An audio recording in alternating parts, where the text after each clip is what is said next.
Namaste. As we draw closer to the 24th April, the anniversary 100 years of the mother's final coming, let us see her state when she is going to meet Sri Aurobindo for the first time. It is a beautiful prayer and a revelation how we should prepare ourselves to receive her. Outer darshan is wonderful if one could have it, but much more important is inwardly to prepare ourselves to receive her. Because she's not just coming to a place, to a particular room, she's coming to the human consciousness. She is coming to us. And that is what we will read today. What is her consciousness? How she is caring about the least smallest things. It's a great revelation. Because we have been fed on the artificial formula feed of spirituality, that this Jagat is mithya, material objects are meaningless. The result has been that there are two approaches towards material things. One is either utilitarianism, its usefulness to me. Second is illusionism, that it is useless. But in ancient times, especially in ancient India, we see that there was this sense of beauty, the sense of art. It was not just creating things which are cheap and handy to use. It was about creating beauty and perfection in matter. March 3rd, 1914. She will depart on 7th March. So she is saying, as the day of departure draws near, I enter into a sort of calm collectedness. What is she seeing in this state? I turn with an affectionate seriousness towards all those 1,000 little trifles which surround us and which have silently played during so many years the part of faithful friends. All those little things are her friends. Leave aside us humans. How can we even imagine that the mother can even think of abandoning any of her child? When she does not abandon even a material object, some of the things that she has brought, they are displayed in Sri Smriti. With what care? There is a whole, it's almost like a matchbox house in which all small little things can be kept there. A needle, thread and all these things. So she has to leave these sweet little things and come away. Now, on one side, she has written in a previous prayer that it was an error to think I am the mistress of the house. And it is your house, everything belongs to you. Now, if it is really we start living that way, that everything belongs to the divine, then will we not give the care and attention to the least things, to the smallest things? In fact, at one place she says, not to take care of material things is a sign of unconsciousness in that domain. And she also emphasizes upon arranging the drawers and all the very practical ways by which we can reduce the confusion within our own nature. So she is turning towards those things, 1,000 little trifles which surround us and which have silently played during so many years the part of faithful friends. So when we receive something which the mother has touched or something, it is a part of her consciousness. It is not just an object. It is not something of curiosity, not something just to be kept. It's a priceless treasure. She has treated them as friends. I thank them with gratitude for all the charm they have been able to impart from the outside to our life. So she is expressing her gratitude. Several places we see this tremendous quality in mother. One is of humility, where in spite of all her realizations, she could say, I am nothing, I can do nothing, I know nothing. And then she says, but with you, Lord, everything is possible. True example of humility. Only in Mother and Sri Aurobindo we'll see this. The second is gratitude. When she is coming to Pondicherry, then there is a man in Geneva who has helped her with her papers. He is an Indian man whose sister lived in Pondicherry. All her life, mother was very kind and extra kind and affectionate towards this lady. Then there was another man whom she says, whom she was very kind, extra. I mean, he could come and see her any time. Of course, she is loving to everyone all the time, but this was a special person. And so Champaklalji once asked, why are you so extra kind toward this gentleman? He is so crude, doesn't look like he understands anything of your yoga or what you are doing. But whatever he asks you, give it to him. He says, she says, when I came for the first time, I asked, where does Sri Aurobindo live? And he had just pointed his fingers and showed me the house. So just because of that act, she feels grateful. So we have read these stories in Ramayana, how Rama feels grateful towards this little squirrel. Now we see that this is the way divine acts upon creation. For the smallest things, she is expressing gratitude. Then she is praying for them.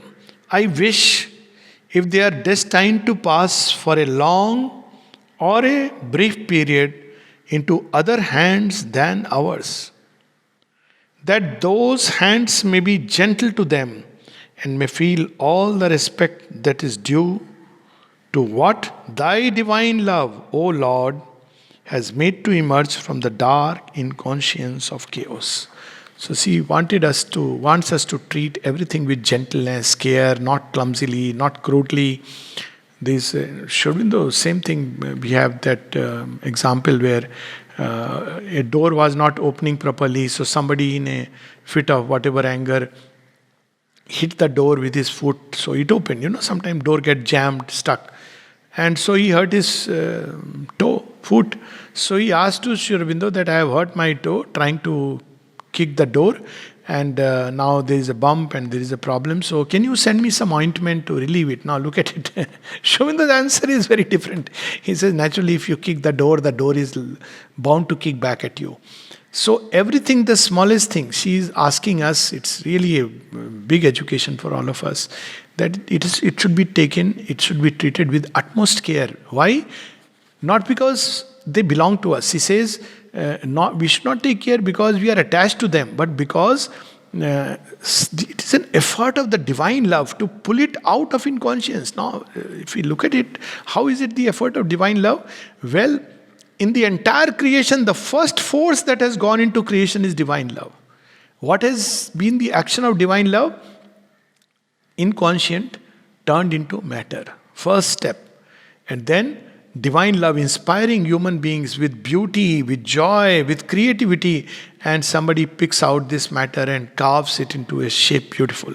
So it is the divine love which has pulled out of the inconscious matter and then inspired some people who with the hand, with various things, eyes, creative inspiration and joy in their heart, they have created something which is beautiful. So she says it's the effort of the divine love, therefore we must treat them with respect and care. Then I turn toward the future and my regard becomes still more grave. Now, normally when we go somewhere and we have all these mental calculations going on in the head. What it will be, should it be like this, it should be that way, oh I wish. But what is her state? She says, what it has in store for us, I do not know and am not anxious to know. She can know, but she is not anxious to know. She says, it doesn't matter. This is perfect surrender. Why it doesn't matter? Outer circumstances have no importance at all. Repeatedly, she is revealing to us in a number of prayers that the inner state, the inner attitude is the most important thing. I would only wish that it may be the beginning of a new inner period. This is her wish. It doesn't matter the outer circumstances, whether she will have this comfort, that comfort, whether we'll have that kind of room, how much is the temperature, whether I'll have a house to myself or not. But the important thing is the inner aspiration. So she is wishing that it may be the beginning of a new inner period in which, more detached from material things, we may be more conscious of thy law and more solely consecrated to its manifestation. Now it's very interesting that on one side she is speaking of extreme care and gentleness towards thousands of things that are there. on the other side, she is simultaneously speaking of an inner detachment. We should not be absorbed into them. We should not start indulging. We should not feel, oh, so proud, ask people's appreciation, keep showing them, look here, I have such a nice thing in my house. It is so expensive. It's not about that. We take care of them, and that's it. Our concentration should be on the eternal. So she says, I should be more detached from these material things. We may be more conscious of thy law and more solely consecrated to its manifestation. There is no limit to it, to the divine manifestation, because the divine is infinite. So she wants more and more of this manifestation. That it may be a period of a greater light, a greater love, a more perfect devotion to thy cause. In a silent adoration, I contemplate thee. So we see this wonderful prayer where, on one side, how she is treating with love and care the smallest of things. In the divine consciousness, there is nothing small or big. We know so many stories of the mother that a child came to the mother and she had a little ink stain on the frock, and mother spent 2 hours trying to remove that ink stain. People asked her mother, there was a minister from somewhere waiting for you and he couldn't wait because you were busy with the child and he went away. She smiled and said, well, this child has given her life to me. So this is the way she has taken care and showed us the path toward the future. What love, what care we should pour upon everything that comes into contact with us, and not treat them with disdainfulness, disrespect, with all the love and care pouring upon it. Just like Yagnavalk says, one does not love the wife for the sake of the wife, but for the sake of the self. One does not love the child for the sake of the child, but for the sake of the self. One does not love the country for the sake of the country, but for the sake of the self.